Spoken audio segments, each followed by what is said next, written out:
From what you hear in the news, things look pretty gloomy. From the Prime Minister. Prime Minister. You hear about a corrupt leader and the terrible incitement that he uses against anyone who disagrees with him. I'm talking about Netanyahu, right? What you've not heard out of Israel for quite some time is that there's another way. Want to hear something even crazier? Most Israelis were not Netanyahu. For example, most Israelis, over 72%, support peace. Yes. Even though Israel's right wing has been in power for 40 years, and even though many leaders have tried before to convince us that peace is impossible, Israelis, we still believe in peace. We know that we can achieve it. And when it comes to the economy, Israel is one of the most progressive countries in the world.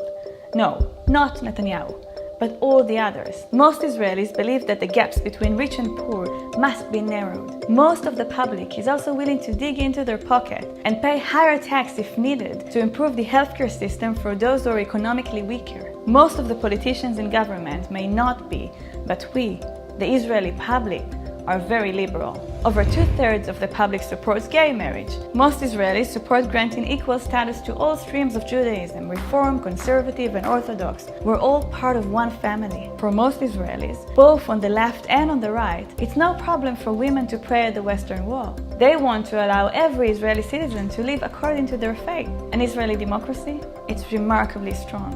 In the face of all the threats and incitement, after a decade of serious corruption, the Israeli police and courts are working, and the most powerful person in the country will be held equal before the law. It is very sad for everyone, left and right, to see a prime minister swept into corruption instead of serving the people, because the Israeli democracy is stronger than Netanyahu. You don't see it enough on television, when the talk is all about Netanyahu and his corruption affairs, but the real Israel is not him. The real Israel is a country where no one is left behind, a state in which Jews and Arabs, secular and religious, aspire to live in equality, in unity, in peace with one another. The real Israel is the country where a group of young entrepreneurs managed to send a spaceship to the moon, all on their own. Israel was founded by a group of courageous young people who believed that despite all the madness raging in the world and despite all the traumas that our people have endured, we can build a home for ourselves.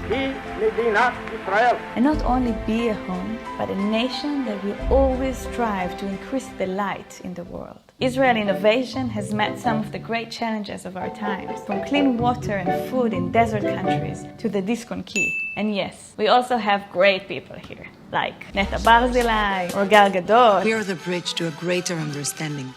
Right. Yes, they are ours. I never ask them, but I think they don't vote for Bibi. Our Israel is a wonderful country, and it will be even better when we get rid of a leadership that's trying to hold us back from achieving all the things that we can. We're not the only wonderful country that has to deal with this kind of challenges today, but I urge you to not disconnect from us. On the contrary, let's work together to move our societies beyond this madness. Israel is a miracle created by courageous women and men. Stick with us as we work to bring even more miracles. We've got a pretty good track record on that, I promise.